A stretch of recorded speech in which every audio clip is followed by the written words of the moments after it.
queremos plantear un proceso de gestión de Estado diferente, distinto. O sea, que sea responsable, que sea eficiente y que sea transparente. Y a este gobierno lo caracteriza precisamente la incompetencia, la improvisación y la falta de cumplimiento de sus promesas.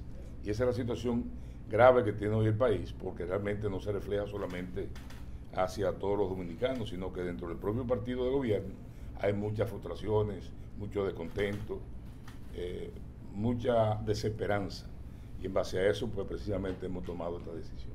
Yo creo que no hay un sector que se escape a eso. Yo creo que todos los sectores precisamente han sufrido retroceso y en el caso de los servicios públicos se aprecia un deterioro profundo de todos los servicios públicos. Podemos coger uno por uno y analizarlo, y así es. En caso de, aquí tenemos hoy el más alto endeudamiento que ha tenido el país en una gestión de gobierno, y el gobierno no ha dado ningún tipo de explicaciones, ni mucho menos resultados. Es más, muchos de esos recursos se toman para pagar intereses de deuda y además se toman también para incrementar el alto costo, gasto corriente dispendioso que tiene el Estado, utilizando inclusive el tema de pensiones como un instrumento político, sin ningún criterio institucional. Y eso sí es peligroso, donde hoy día, por ejemplo, en el primer semestre este gobierno ha gastado 29 mil millones en pensiones y en obra pública ha invertido 12 mil millones de pesos. O sea, son cosas que realmente llaman a preocupación y no se ve un proceso de desarrollo ni de progreso. El gobierno basa su propuesta en transparencia y en honestidad, pero es porque no tiene ningún otro elemento que ofrecer ni que mostrar como logro. No hay logro en este proceso de gestión.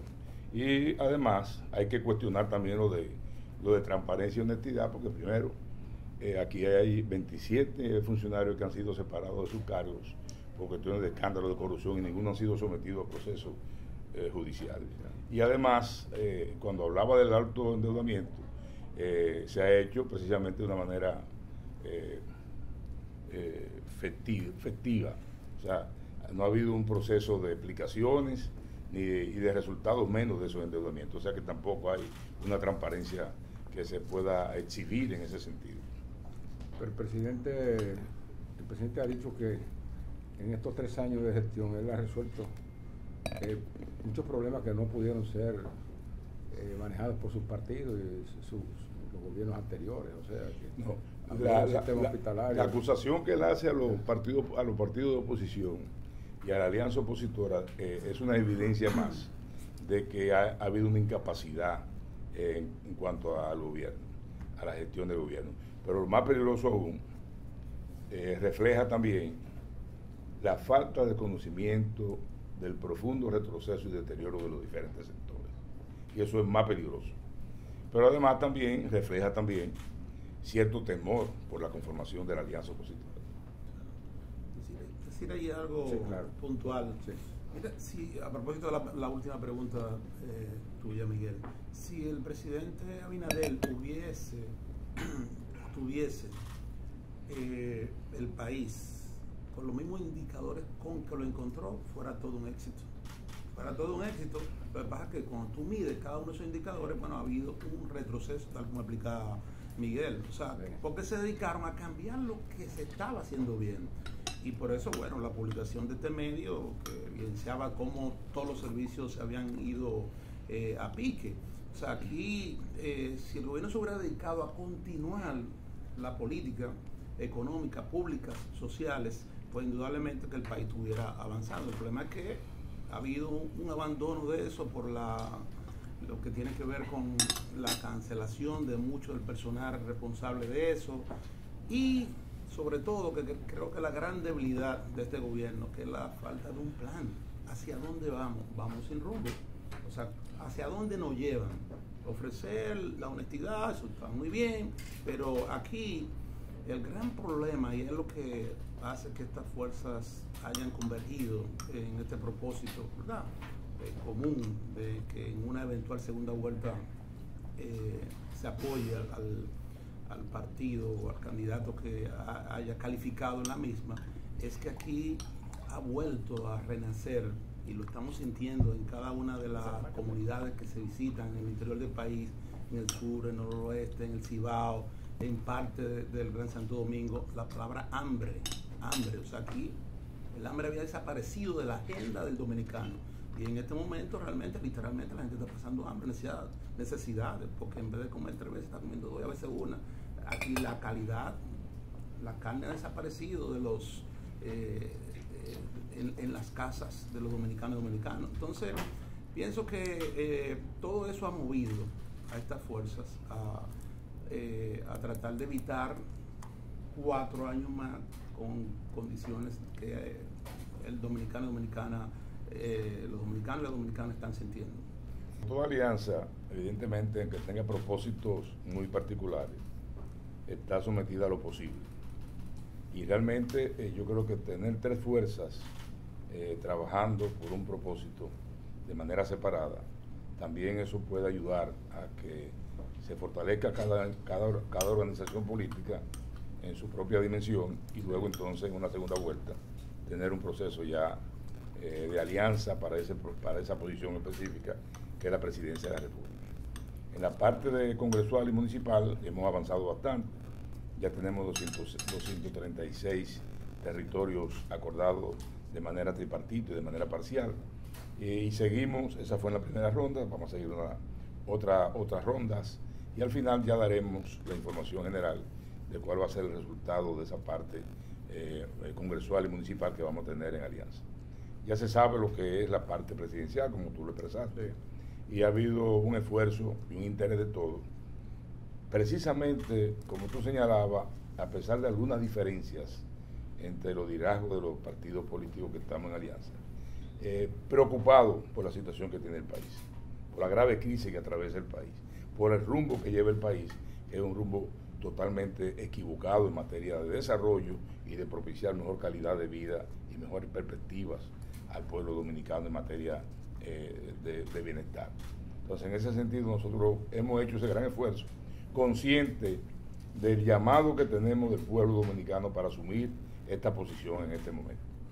Hay un tema en el que quizá es bueno ponerlo en contexto. El actual gobierno es un gobierno que avasalla, es un gobierno que abusa y que no respeta a la oposición. Y por demás que está desarrollando una política dirigida a intencionalmente dejar que colapsen los servicios públicos para transferirlo al sector privado en perjuicio de la población. Y como bien explicó Miguel y Danilo, evidentemente, eso llevó a que nosotros entendiéramos que teníamos que parar eso y volver de nuevo a un gobierno de la gente y para la gente. ¿Qué fue lo que nosotros vimos? El gobierno del PRM es un gobierno de minoría. Y ellos no tienen conciencia que es un gobierno de minoría. Y la oposición es aplastantemente mayoritaria. Aquí, en el año 2020, teníamos un padrón de electores de 7.539.000 personas. Apenas votaron 4.163.000, que representa el 53% de la votación. 3.300.000 personas no fueron a votar, de los cuales 1,5 millones iba y votaba de manera frecuente en las elecciones pasadas. Pero a esa vez había pandemia, sí, probablemente había una decepción del electorado. Sí, hubo un sector del electorado que no fue a votar por múltiples razones. Sí. Pero ¿qué es lo que quiero decir? La oposición como oposición es aplastantemente mayoritaria. El PLD, el PRD y la Fuerza del Pueblo representan ahora mismo un universo de aproximadamente el 60% del electorado. El PRM es un partido que siempre ha oscilado un 35 a un 40%. Si nosotros somos una fuerza política mayoritaria, lo correcto es que pongamos aparte lo que son diferencias no fundamentales y asumamos como propio lo que son las coincidencias generales, que es lo que le conviene y lo que necesita la población. Entonces, por esa razón, como la oposición es mayoritaria, lo que hemos decidido es que aquel que no clasifique va a apoyar el que clasifique en un gobierno de oposición donde evidentemente todas las fuerzas políticas deben quedar integradas.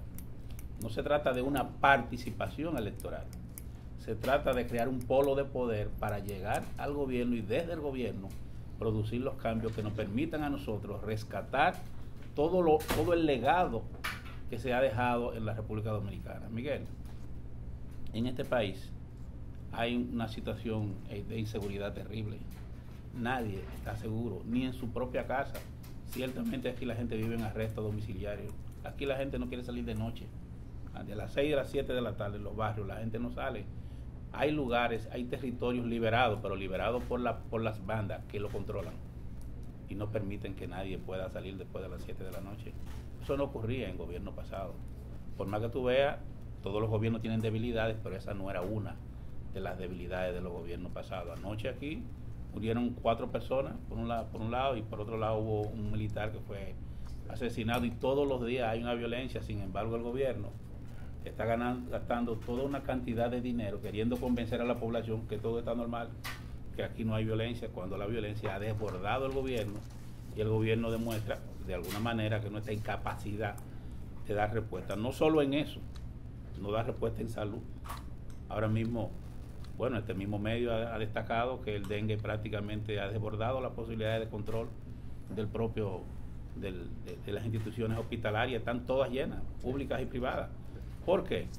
Una cosa sencilla: no conocen el manejo del Estado. Cada determinado periodo que hay que hacer campañas de prevención contra el dengue, ellos no lo hacen porque no tienen conciencia, no llegaron al gobierno sin estar preparados para dirigirlo y desconocen lo que es el funcionamiento normal del gobierno. Aquí hay enfermedades endémicas que cada determinado periodo tú tienes que vacunar contra ellas, porque si no se convierten, se producen brotes y se generan situaciones. Entonces, esa situación, Miguel, es lo que nos dice a nosotros que al día de hoy las fuerzas políticas opositoras no solo deben llegar a un acuerdo para sacar más votos, sino para rescatar la República Dominicana. Ok, otra pregunta. Agregando algo más a esa pregunta que tú hiciste, Miguel. Evidentemente, tal como lo dijo Roberto y como lo establece el protocolo de alianza nuestra, esta alianza en una segunda vuelta presidencial tiene un objetivo fundamental, que es ganar y gobernar juntos, implementando un proyecto de gestión de gobierno responsable, eficiente y transparente. Y en ese sentido, todos estos elementos contribuyen a mejorar la calidad de vida de la gente y el bienestar del pueblo dominicano. Eso está contemplado en el protocolo de alianza que nosotros establecimos. En esta fase nosotros estamos consolidando los acuerdos los acuerdos tripartitos. Tenemos que avanzar en el territorio, logrando llegar lo más lejos posible en los acuerdos de las candidaturas uninominales, me refiero a directores de distrito, alcaldes, senadores, y avanzar lo más que podamos. Una vez entonces tengamos integrado ese cuerpo, porque la arquitectura de una alianza como esta es muy pesada, lleva tiempo, hay que dedicarle atención. Cuando terminemos esa arquitectura, entonces evidentemente estamos abiertos a que cualquier partido que se considere opositor sea parte del bloque opositor. Partidos y organizaciones. Lo que no va a haber acuerdo con ningún partido que parte con el gobierno, porque estamos claros en definir que es un polo opositor, no un polo gubernamental. Porque siempre surgen intereses, fortaleza de los partidos en los territorios, y en base a eso hemos venido tratando de hacerlo con el mejor propósito posible de ganar. O sea, ustedes entre ustedes están midiéndose honestamente sus fortalezas en los pueblos, por las demarcaciones. Por supuesto. Uno de los factores, entre varios, que se toman en cuenta es quién puede ganar esa plaza.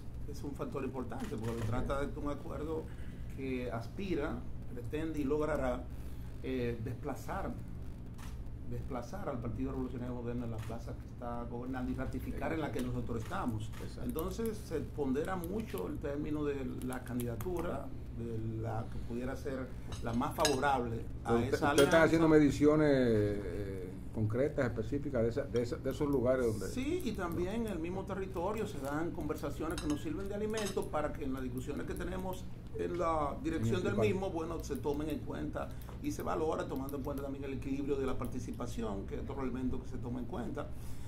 Pero el propósito es que sea una alianza municipal, congresual, ganadora. Ese es el propósito de esta alianza, de manera que en febrero la evaluación muestre lo que va a pasar en mayo y en junio que es que la oposición es mayoría en la República Dominicana. Hay que, sobre esa parte, decir lo siguiente. Miren, nosotros como partido de oposición no es que solo somos la mayoría, no, sino que podemos mostrar también que eso es así. En el 2020 dejaron de participar cerca de 600.000 PLDistas que participaron en la primaria del 2019, que no fueron a votar, esos 600.000 que no fueron a votar porque no tenían motivación, fruto de la división del partido que se dio, etcétera, la frustración que generó, no participaron, pero fueron un proceso que es más difícil de participación, que es una primaria, porque es una convocatoria extraordinaria, y asistieron allí, pero bueno, sintieron la frustración de los sucesos que fueron lo que se suscitaron en el transcurso, y exactamente, y bueno, y no participaron. La situación es diferente. Hoy hay más de un 28% de los que votaron por el PRM, por Luis Abinader en la ola, que están arrepentidos o muy arrepentidos de haberlo hecho. Entonces, en ese contexto... ¿Y cómo se midieron eso? No, porque sobre el estudio que se han hecho es una pregunta que se hace. O sea, primero por quién votó y luego después si está arrepentido o no está arrepentido. Y aparecen un 28% de los dominicanos y dominicanos que votaron por Luis Abinader hoy están muy arrepentidos o arrepentidos. Que evidentemente tampoco podrá ser una alianza completa tripartito, porque hay también situaciones de los propios territorios que no te permiten hacer eso. Y a ello quiero señalar lo siguiente. Aquí lo que nosotros debemos y tenemos que asegurar es que el voto opositor en febrero del 2024 será mucho mayor con creces que el voto oficialista. Esa es la realidad, independientemente de los espacios y las demarcaciones que podamos nosotros ganar o no ganar. Pero además, cada partido tiene su propia estrategia, porque cada partido lleva un candidato presidencial y lleva candidatos también congresuales y municipales. Tiene su propia estrategia y en base a eso hace la petición del voto. Nosotros mismos hemos pedido a nuestros compañeros y a nuestros que voten blanco por los candidatos de la alianza y por nuestro candidato. O sea, porque un candidato de la alianza, nosotros tenemos cómo canalizar el voto blanco a través de la boleta blanca y tenemos que votar por eso, porque si una alianza tenemos la responsabilidad de poner a nuestros compañeros y compañeras, a nuestros afiliados, a nuestros simpatizantes a votar por todos los candidatos de la alianza. Evidentemente que nosotros queremos que se haga, en el caso del PRD, a través de la boleta blanca del partido, como lo han hecho otros dirigentes del PLD y otros dirigentes de la Fuerza del Pueblo. En el tema político dominicano está diseñado para que los ciudadanos voten a través de los partidos. Y cada partido es una expresión organizada que tiene una casilla en la boleta. La fortaleza de la alianza está en la fortaleza individual de cada partido. Cada partido tiene que recoger su simpatía en esa boleta. Y eso va a reflejarse. Es correcto que Miguel Vargas o Danilo Medina y el presidente Leonel Fernández llamen a votar en su casilla. En el caso nuestro, por ejemplo, nosotros vamos a llamar a nuestros compañeros a que voten en la casilla verde número 3 de la Fuerza del Pueblo. ¿Pero por qué no le ponen un apellido? Te voy a explicar. ¿Por qué no le ponen un apellido? Porque no se puede. Vote blanco por la alianza tal. Miguel, Vote blanco Miguel, por la alianza tal. Porque eso puede confundir.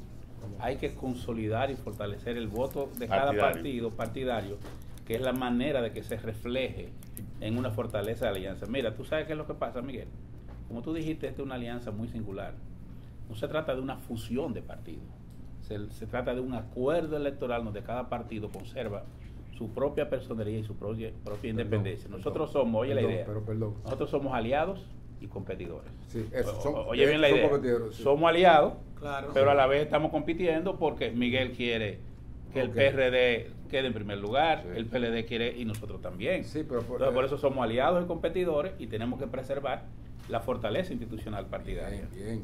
Vamos a poner un ejemplo. El candidato, ya nosotros tenemos un acuerdo en San José de Ocoa. Nosotros tenemos un acuerdo en San José de Ocoa, que llevamos un candidato de los tres partidos. Ese candidato de San José de Ocoa, del municipio cabecera, irá en la boleta del PRD, en la boleta del PLD y en la de Fuerza del Pueblo. Y el ciudadano que quiera votar por uno de ellos va a escoger cuál de esa boleta le simpatiza. En caso de que cada partido va a querer que se vote por ese candidato de la alianza a través de su boleta. Y eso es lo que se promueve. Ahora bien, como son varias posiciones electivas, Un municipio, por ejemplo, puede haber una provincia, un senador, puede haber un diputado, regidor, alcalde. O sea, ustedes van a hacer también ahí una especie de buen prorrateo entre todos para que el menú queden bien, digamos. Eso es lo que bien, estamos construyendo. Estamos construyendo eso como te damos el senador a ti, pero no. Exacto, esa arquitectura que implica el poder tener esa diversidad, pero todo claro en un solo propósito. Ahora, cada quien va a defender su espacio como partido, porque ¿a quién es que vamos a apoyar en la segunda vuelta? Al que clasifique, todo el mundo está luchando, Miguel está luchando porque sea él a quien le apoyemos, la Fuerza del Pueblo y el PLD, o sea, la Fuerza del Pueblo igual y el PLD deberían hacerlo desde ya. O sea, que es una es un buen experimento, una unidad y una competición. Es un buen experimento porque si el experimento falla en la municipal, falla en la segunda vuelta también. No necesariamente. No necesariamente, no. Son dos espacios diferentes, pero influyen indudablemente, que influyen. Pero lo que nosotros estamos seguros es que ya en una eventual, y parece inevitable, segunda vuelta, el voto de los tres partidos se va a ir en una sola dirección, porque el ejercicio que vamos a hacer justamente en todo este trayecto va a ir fortaleciendo y comprometiendo a la militancia y simpatía de los partidos de cuál es el norte. Una pregunta. Espérate, Miguel, si me permite. Una pregunta. Mira aquí. Un adendum al acuerdo. Sí. Tiene que haber un adendo al acuerdo, o sea, usted tiene que ver todos los imponderables. Roberto ha dicho que la alianza aglutina el 60% de la, o Danilo fue que lo de la población opositora, o sea que con un 60% tan el voto seguro opositor como ustedes es dicen, el voto opositor ya no hay que ir a una segunda vuelta, pues ya la primera. Entonces ustedes están dando pasos de alianza antes de ese momento crucial, con su acuerdo para la eventualidad de una segunda fuerza. No hay posibilidad de ponerse de acuerdo antes de las elecciones para que... Mira, Miguel, ¿qué es lo que o sea, viendo los resultados de esas elecciones municipales. Pues si no, nos vamos todos aquí con una boleta, con la primera vuelta, una boleta, y después repartimos el gobierno. Primera vuelta también, ¿no? Siempre, no hay que ir. Mira por qué no es bueno pensar, y quiero retomar lo que decía Danilo Díaz, no es bueno pensar que necesariamente el resultado de febrero determina mayo. Aquí hay comunidades donde con 500 votos se gana una alcaldía, se gana una elección de distrito, y el gobierno, con el peso que tiene, el uso de los recursos del Estado, te varía la voluntad del elector. Por tanto, que yo tenga más o menos alcaldes no significa que yo haya ganado el proceso. Lo que hemos sostenido nosotros es que tenemos posibilidades de ganar más alcaldías que la que tenemos ahora, y que en adición a eso vamos a tener más votos opositores que votos del gobierno. Eso por un lado. Pero por otro lado, la práctica ha demostrado que el que gana el que gana esas elecciones no necesariamente gana el proceso. El presidente Fernández en el año 2002 tenía un solo senador y ganó las elecciones del 2004. O sea, no podemos ver, no vinculemos un resultado con otro. Ahora bien, ¿cuál es el tema para nosotros vital? El tema vital es que la oposición como oposición tiene un discurso y tiene una mística que lo convierte en mayoritario, porque la gente, la población, se siente de alguna manera protegida, se siente identificada con el discurso opositor, porque está sufriendo. Óyeme, nadie vota cuando no come. Aquí el bolsillo es lo que va a determinar, es el estómago que va a determinar quién dirige, quién gana estas elecciones. Y estas elecciones las va a ganar la oposición porque el gobierno no tiene respuesta, no tiene forma de volver a encauzarse y de llevar a esta gente, de llevar a este país por mejor destino. Por eso le digo, el 60% del voto es mayoritariamente opositor, y eso se va a expresar en mayo. Ahora, ¿podremos nosotros hablar de un escenario de primera vuelta? Yo no creo que estemos en el momento de hablar de eso. Yo creo que el momento es ahora mismo para construir un escenario, primero, donde la oposición tenga voto mayoritario. Hasta ahora, como bien dice Miguel y dice Danilo Díaz, no se vislumbra un escenario de primera vuelta. Lo que sí puedo decir es que en una votación de mayo en primera vuelta, la oposición, aunque no gana, va a tener más votos que el gobierno. Oye, no sé si me entiende. Aún no haya decisión de primera vuelta, la oposición va a tener más votos opositores que votos oficialistas en mayo. Pero para fortalecer algo que dijo, o lo que acaba de decir Roberto, en cuanto a lo que representa febrero y mayo y ese manejo que a veces se le quiere dar. Yo tengo una experiencia muy particular con mi partido, que en el 2010 nosotros sacamos un 47% que nos dio el derecho a la casilla número 1 para el 2012. Sí. Yo dirigí ese proceso ya como presidente en lo congresual municipal. Sacamos 47% y no sacamos un senador. Porque ahí se hizo un proceso quirúrgico, muy bien manejado, donde evidentemente nos afectó a nosotros en cuanto a las candidaturas a ganar en el proceso senatorial, y no sacamos un senador. O sea que lo más importante es reiterar que tanto en febrero como en mayo la oposición tendrá una mayor cantidad de votos que el gobierno. Eso sí es una realidad.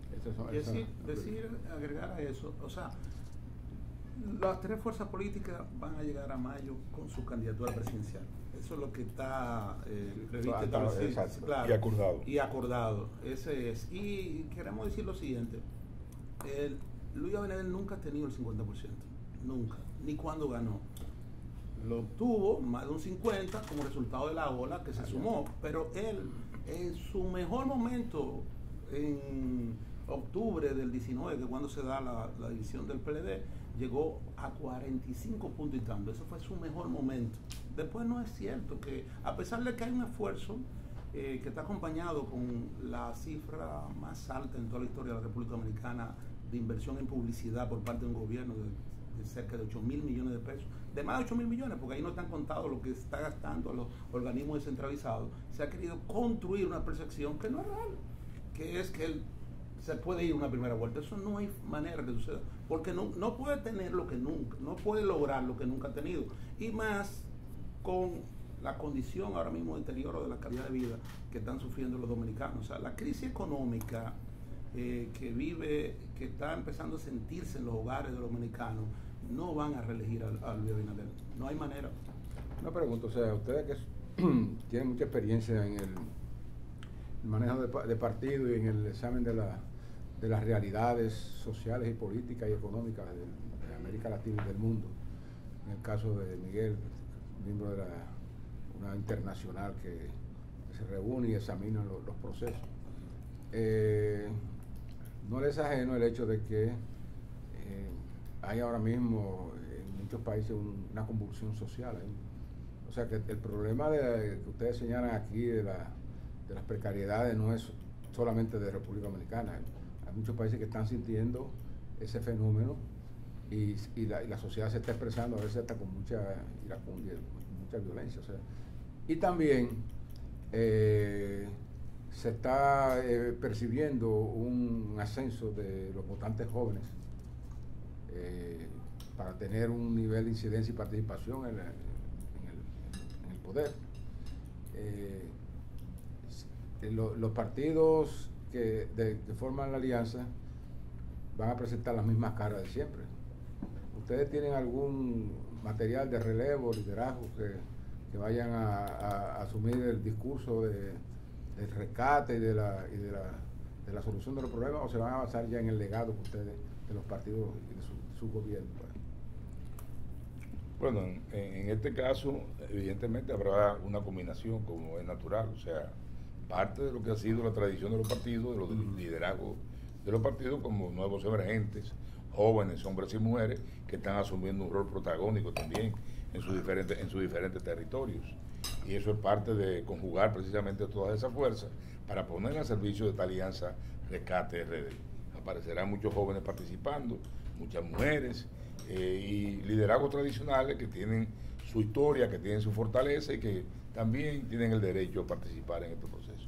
En un orden de prioridad. Sí. Perdón, pero es bueno que se sepa que lo que está ocurriendo en América Latina y el mundo es que la oposición ha venido ganando las elecciones en cada uno de los escenarios en que se ha dado ese proceso, lo que habla bien de el pueblo que estamos representando.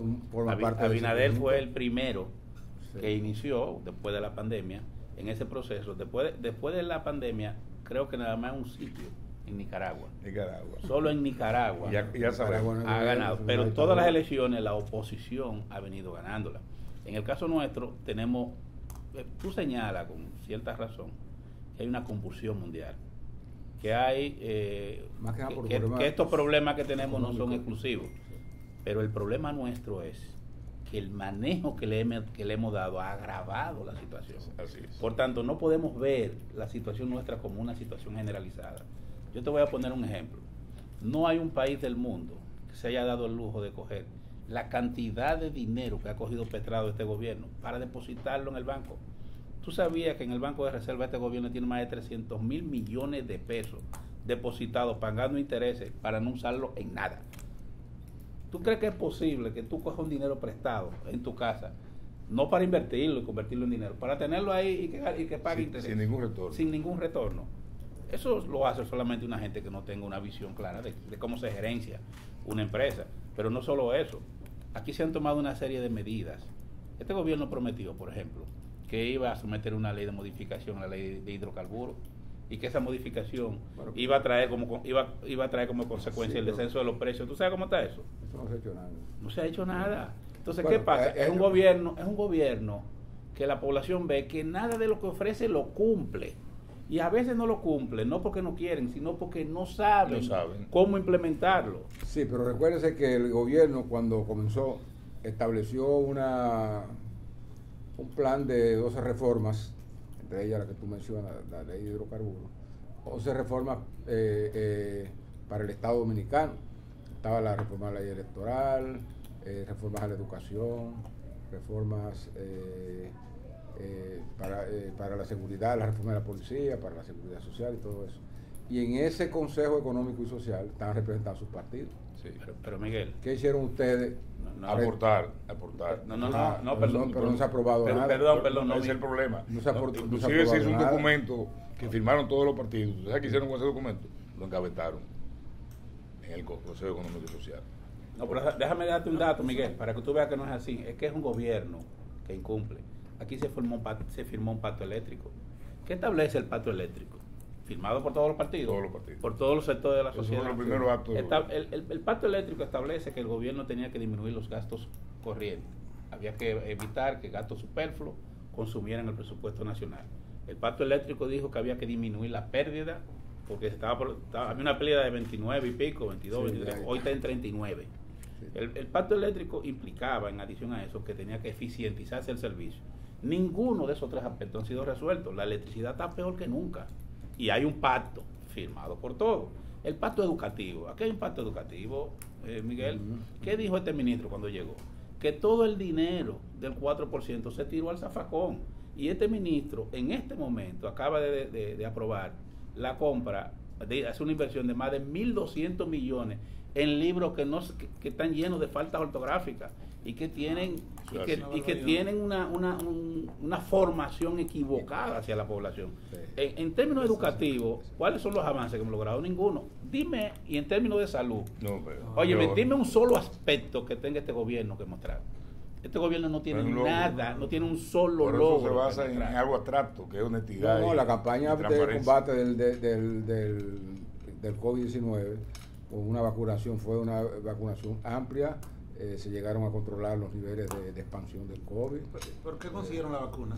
Tuvieron la suerte y la fortuna de que la gracia que se estableció relaciones con China, la Cancillería de Miguel, el gobierno del presidente. Y que hay que señalar los fracasos que tuvieron con otras trataron de empresas. Perdimos se perdió 10 millones de vacunas que se perdieron y no se hicieron nada, se tiraron al zafacón. Nosotros estábamos como una potencia regalando vacunas. Así es. Bueno, lo que no hizo Estados Unidos. El COVID surgió aquí en el gobierno de Danilo Medina. Sí. El gobierno de Danilo Medina lo combatió. Ya tenía las relaciones con el gigante chino gracias al canciller. Es un gran trabajo.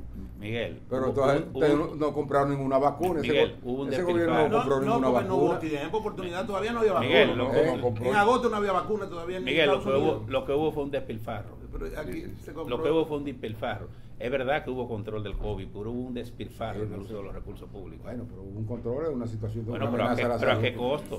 ¿A qué costo? No, porque o sea, ustedes no le conceden al gobierno ninguna. ¿Sabe por qué no Algo bueno debe haber hecho el gobierno en 3 años. Que lo muestren En ellos. 3 años. ¿Sabe por qué no Que lo colapsó muestren ellos. con el COVID? Por dos cosas. Primero, por las relaciones con China que establecimos y pudimos ahí ser, digamos, poder suplir a la población.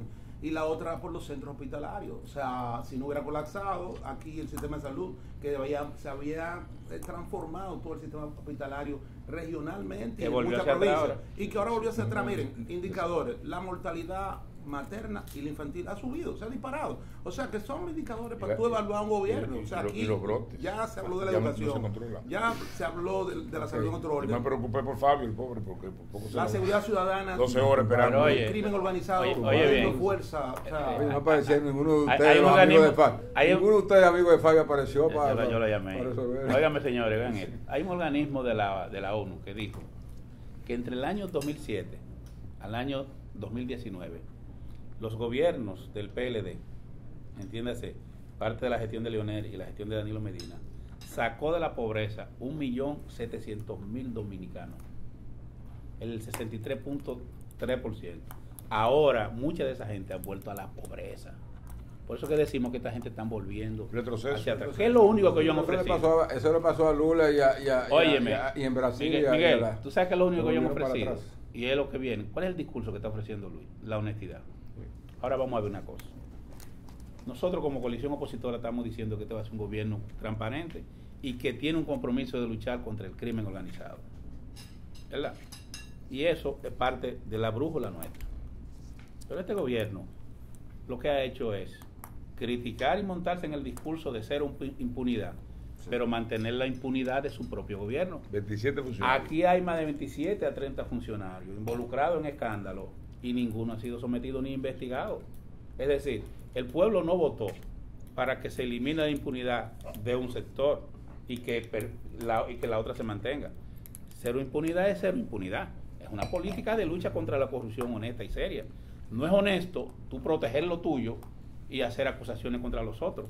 Es actuar de manera coherente e integral en la lucha contra la corrupción. Este es el gobierno, Miguel. Yo no sé cómo hablar de honestidad. Este es un gobierno que todo el mundo lo ubica como que fue un gobierno financiado por el narcotráfico.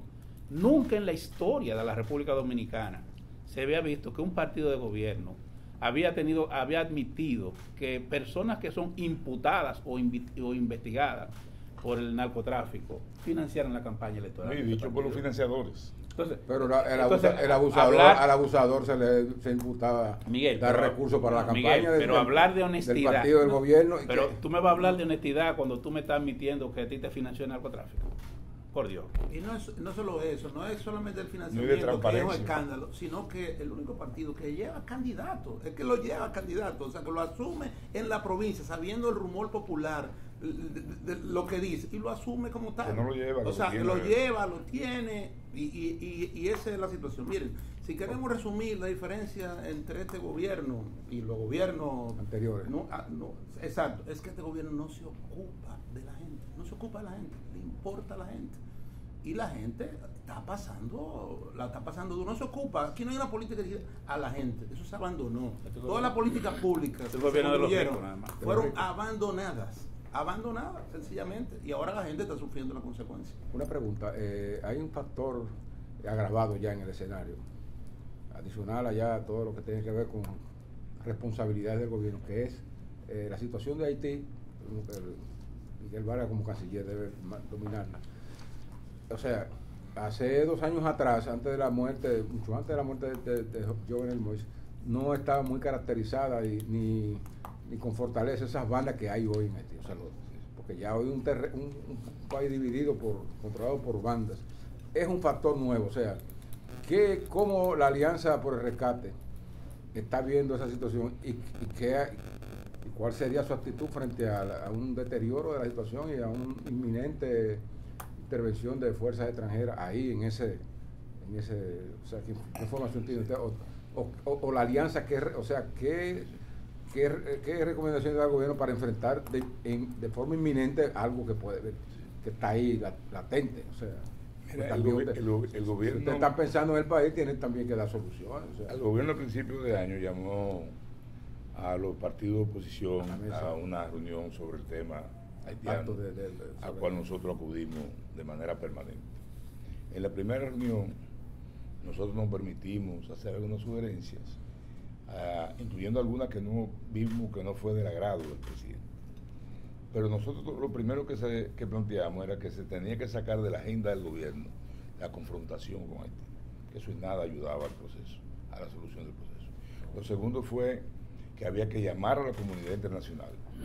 Y lo tercero era que habíamos que mantener el diálogo permanente con Haití.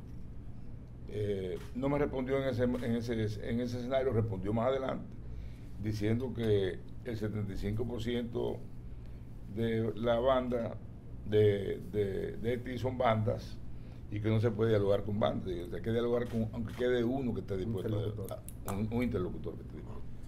Y así lo planteamos, pero además, desde un principio hemos planteado que la solución tiene que ser una integración amplia, integral, abarcadora, y que debe ser el gobierno dominicano, porque el único que no se puede cansar de tratar de que las cosas se solucionen en Haití para nuestro bien, somos nosotros. Sí.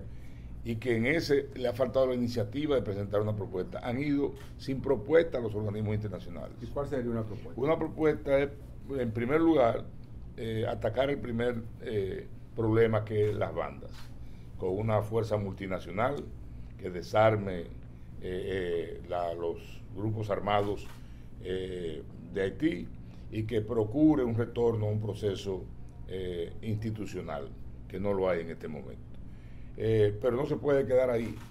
O sea, hay que entender que a partir de ahí debe empezar un apoyo importante de la comunidad internacional para dar inicio a un proceso de transición donde se cree el escenario de elecciones libres, transparentes y democráticas, y luego contribuir de manera económica con un proceso de desarrollo para Haití. Son tres fases, entonces. Son tres fases. Son tres fases, se lleva 10 años. Nosotros no, se pueden hacer de manera simultánea. Nosotros habíamos planteado lo siguiente, y tuvimos la oportunidad de firmar un acuerdo en Texas en el 2018. Así, el acuerdo de Laredo. El acuerdo de Laredo, que para nosotros es parte de la solución fundamental del problema haitiano. ¿En qué consiste? Bueno, era una zona especial de desarrollo, de industria, a lo largo de los 395 kilómetros de la frontera, donde se instalaran empresas multinacionales, se iba a generar riquezas, iba a generar empleos y se iba a convertir en una verdadera barrera migratoria para la República Dominicana, sí, con 5 millas a Haití, 5 millas a la República Dominicana, beneficiando a ambos países. Y en ese sentido, inclusive, se habían dispuesto ya de unos 15.000 millones para ese inicio. Tuvimos apoyo, aparte de los Estados Unidos, de la Unión Europea, de países también de África, interesados, y países asiáticos luego, sí, interesados en ese proceso.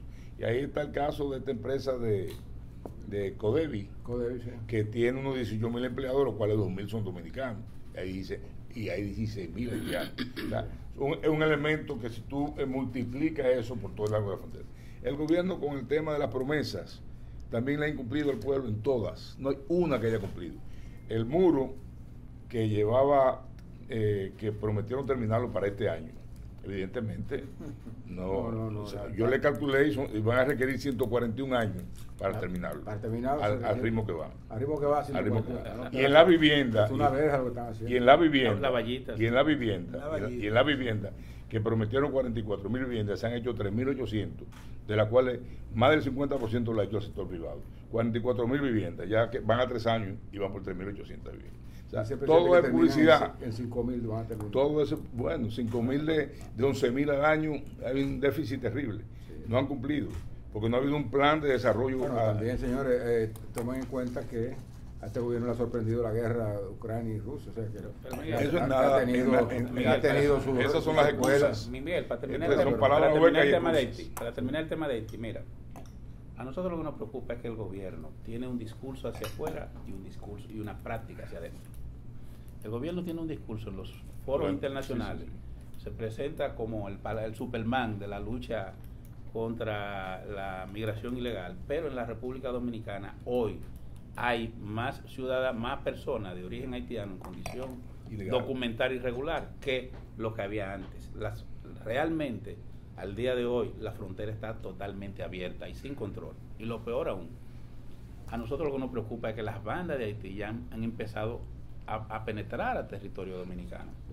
Y esas bandas, bueno, pero los hechos que salen en la opinión pública con la participación de ciudadanos haitianos te lo demuestra, participando en secuestros y participando en actividades de violencia. Bueno, una cosa son bandas y otra cosa son entonces, ¿qué es lo que preocupa, Miguel?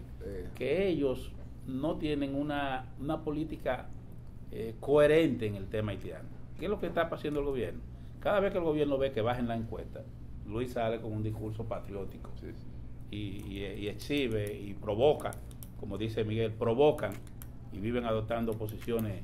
Por ejemplo, nosotros que fuimos invitados a ese diálogo y que nos retiramos.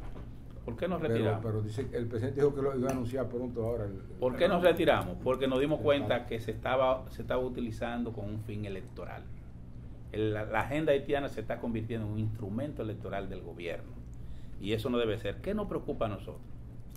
Que la presencia de una fuerza internacional ahora para la pacificación de Haití, bajo ninguna circunstancia puede utilizar territorio dominicano.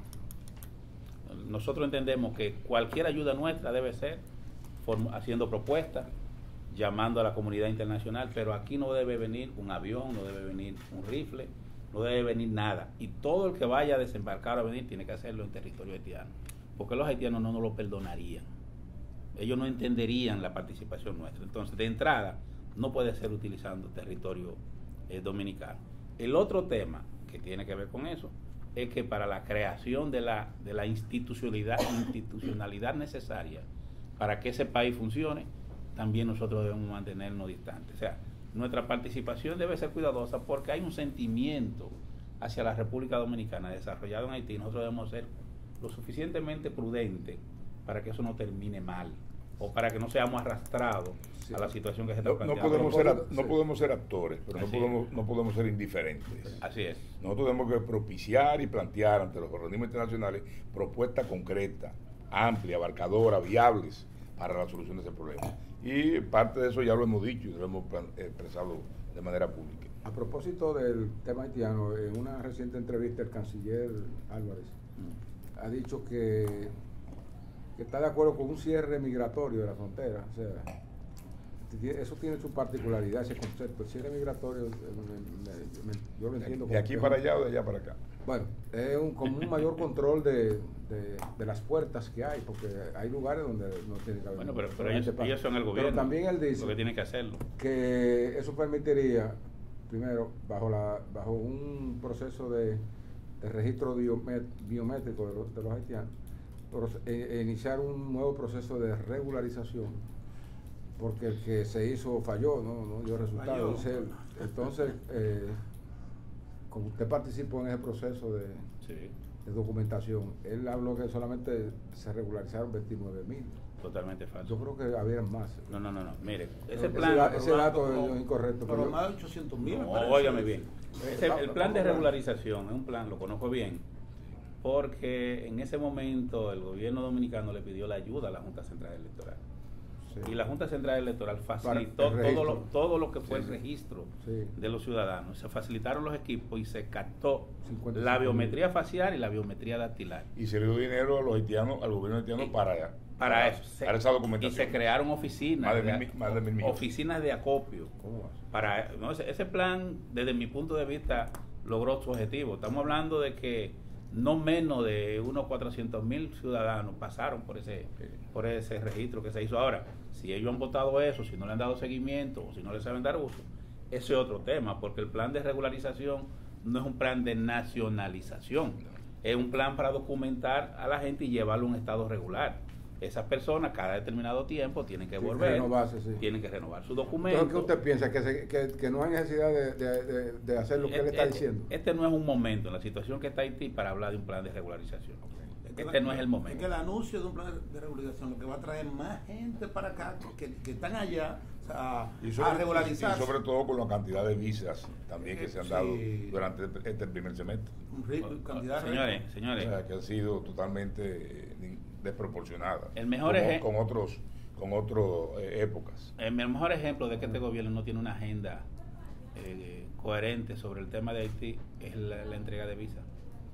¿Cómo tú vas a tener un gobierno que en 3 meses va a dar más de 30.000 visas? Bueno, Es y imposible. si la gente quiere salir de allá y quiere Pero pasar, ¿sabe cuál es la situación de aquí? Eso es regular desde allá que hay que hacer. Pero- Controlar desde allá. Pero es que tú Tiene sabes, una tú cuota, sabes cómo que no se puede da. dar más de tanta. Tú vas a Estados Unidos están- al consulado americano. Hay y te dan- y te una- dan Estados la Unidos está cantidad. dando muchísimo. Hay una situación real que tenemos nosotros y que estamos padeciendo. Miguel, allá las visas se dan en delivery. Allá hay gente en motor en las esquinas vendiendo la visa. Pero señores, los consulados estuvieron cerrados, estando cerrados los consulados, dieron miles de visas. Listín lo dijo. Sí. Eso es. Listín lo dijo. Bueno, Entonces, pero hay una situación real y es que esa situación está en curso, como está en curso la guerra de Ucrania y cosas así. Que si la oposición en la segunda vuelta unida gana el poder en mayo del 24, se va a tener que enfrentar con estos mismos problemas. O sea, Claro que sí. Pero hay la, que- por supuesto. la ventaja es que la oposición, Rescatar el país. la oposición que nosotros representamos ya tiene un ejercicio de gobierno exitoso. Estamos hablando de una oposición que encontró el país en condiciones, digamos, catastróficas y ha logrado mantener un ritmo de crecimiento permanente. Ha hecho buena inversión en el desarrollo y de alguna manera tiene el expertise para poder conducir al pueblo hacia un mejor camino. Pero además estamos hablando de un gobierno que prometió un cambio sin tener un proyecto de cambio. Y en ese sentido, ahí muestra precisamente su incapacidad, su improvisación. Tal vez tenía un proyecto de cambio concebido para un escenario que no hubiese sido tan estremecido No. por la pandemia y luego fue- por la fue- guerra. O sea, porque tú esto se puedes ganó- tener, esto se tú ganó- puedes tener una idea esto se clara ganó y en plena después pandemia. encontrarte con una Aquí se habló de situación inesperada. eliminar los niveles de criminalidad en el primer año y totalmente en el segundo año y ha aumentado. Aquí se habló del costo de la vida, de disminuirlo en el primer año y se ha triplicado. Aquí se habló de mejorar el sistema energético, de mejorar la educación, de mejorar la salud y ha habido un retroceso en todos los sectores. No hay un solo sector que el gobierno puede seguir. Por eso habla de elementos abstractos, de transparencia, de honestidad y no tiene la calidad para hablar de honestidad cuando 27 funcionarios han sido sacados del gobierno por cuestionamiento de actos de corrupción y no han sido sometidos. Y cuando interviene en un alto endeudamiento sin explicaciones ni ningún tipo de resultado del país, gastándolo en dispendios, en pensiones especiales, en Una pregunta. gasto corriente. Al Una gobierno pregunta. le sorprendió la victoria, o sea, no estaban preparados, no había un plan y empezaron a gobernar. Eso es lo que ha pasado. ¿Por qué? Por eso el nombre de la alianza opositora, Rescate RD, porque se trata de rescatar la República Dominicana. Todos los sectores. Sí. Una todos los pregunta, sectores. una pregunta que al principio usted lo dijo, que el gobierno había comprado a muchos alcaldes y legisladores de ustedes, de la oposición. O sea, eso le ha hecho medio a sus partidos. Eso es lo que refleja la debilidad del gobierno. Pero no solamente eso, sino la poca visión. Porque si tú llegas, como dijo Roberto, que llegó este gobierno sin un soporte partidario, sino por una coyuntura, pues evidentemente tú lo que tienes que concentrarte a fortalecer tu dirigencia y no a comprar dirigentes y alcaldes de otros partidos para tener los problemas que hoy tienen en muchos territorios. Y nosotros estamos evidentemente aprovechándonos de esa situación también. Usted dijo que él iba a hacer una misa de acción de gracias. No, son... Perdón, a los que se fueron. ¿Por qué no se la hacen a todos? No. La alianza hace una misa en la catedral para todos los que se fueron. Mira, yo diría que el gobierno, ¿qué es lo que está pasando con el PRM? El PRM no tiene sólidas estructuras a nivel nacional y quiere resolver esa falencia de ellos, ubicando un alcalde aquí, otro alcalde allí, creyendo que eso le permite a ellos estar en condiciones de competir en ese territorio. En cada lugar que ellos hacen eso, ellos están afectando a su propia dirigencia. Gente que duró hasta 20 años tratando de llegar a un espacio y que ahora esa gente ven frustrada porque le están trayendo al que le ganó. O sea, al que le ganó siempre lo están trayendo ahora A para su ponerlo rival. a dirigir. Y eso está generando un problema de disgusto al interior del Partido Revolucionario Moderno. Bueno, el mejor ejemplo de eso es que en el caso de Miguel ahora mismo está llevando como candidato a senador a un dirigente del PRM, ahí en La Romana, sí, para ponerle ejemplos, y me consta que en muchísimos lugares también está postulando gente que estaba con ese partido y que ahora están en el PRD o que están indistintamente en el PLD. Todo esto ha demostrado también un problema que siempre se ha criticado y que hasta la misma ley electoral que es el transfugismo. ¿Qué dicen ustedes sobre estos ejemplos de transfugismo que se han dado en todos estos partidos? Pero ahora yo que he cubierto campaña electoral y todo, yo he visto ahora como que es más visible, como que la gente como más descarado. Más descarado, que la gente cruza un partido. Si la ley falta una aplicación correcta de lo que debe ser el transfugismo, tú no le puedes permitir hay temas constitucionales ahí que chocan, pero tú no le puedes permitir a uno que gane una diputación por un partido que se vaya y se lleve su diputación también. Es un tema de diseño. Ahí viene un tema de... O se lleve su candidato. ¿Sí? Es un tema de diseño constitucional, porque vean cuál es el problema. En el sistema político y electoral dominicano, el cargo le corresponde al legislador o al que... No al partido. O al funcionario, no al partido. Porque salga es diferente, por ejemplo, a los sistemas de bancada europeos. Sí, los parlamentarios. No, los sistemas parlamentarios donde el partido es el dueño. El dueño aquí no. Aquí hay, la constitución nuestra es muy laxa. De liderazgo. Pero si no se hace eso, se va a seguir intensificando el tema del transfugismo. Pero hay un tema constitucional. Nosotros, como alianza opositora, nos protegimos de eso. Y justamente parte de los protocolos que tenemos las tres fuerzas políticas es protegernos para que ninguno de los tres partidos lleve el candidato de Miguel por alguna razón que tuviera algún disgusto en su interno, igualmente que fuera de la fuerza del pueblo, o viceversa. No permitir trasiego. Claro, porque para protegernos entre nosotros. ¿Ese protocolo es público o es privado de ustedes? No, será público ya cuando se dé la última ronda de la información de la alianza. Otra pregunta. ¿Cuándo los tres líderes ya principales van a, digamos, a hacer el bautizo de fuego de la alianza ante el país? O sea, porque tienen que salir los tres juntos. Hay que avanzar primero en todo el trabajo que estamos implementando, las comisiones de los tres partidos, y más adelante, pues evidentemente tendrá Está contemplado una participación. Porque ahora mismo hay el evento más cercano en el tiempo es un meeting, una demostración que va a hacer la Fuerza del Pueblo en la Junta. El 23 de septiembre. Vamos a ver qué pasa ahí. Incluso aprovecho la ocasión para decir que, a propósito de tu comentario, no he extrañado la decisión que la Junta ha tomado, porque la Junta ahora quiere cerrar a la oposición en los espacios públicos y dejar abierta la puerta al gobierno. Aquí ya no hay cómo controlar la participación de la gente en la campaña, sobre todo porque la Junta ya emitió una proclama. Ya la Junta dejó abierto el periodo preelectoral, porque la ley, una de las modificaciones que tiene la nueva ley es que establece dos periodos, un periodo de pre-campaña y un periodo de campaña. Y ya ella emitió la proclama del periodo de campaña. ¿Y qué pasa? Que hay partidos que van a primaria y a primarias abiertas. ¿Cómo tú vas a motivar el voto en primaria abierta si no en la calle? Porque a la gente hay que irla a buscar y hay que conseguirla. Entonces, es un absurdo. Es un absurdo. Es que la propia ley, la que hace referencia Roberto, establece con claridad, expresamente, en uno de los acápites, el número 5 específicamente, no recuerdo, el artículo 307, expresamente que los partidos en un periodo preelectoral no serán sancionados porque hagan mítines y marchas. O sea, en otras palabras, que publicidad. Los mítines, marchas, caravanas están permitidos luego de que la Junta haga la proclama. Expresamente así.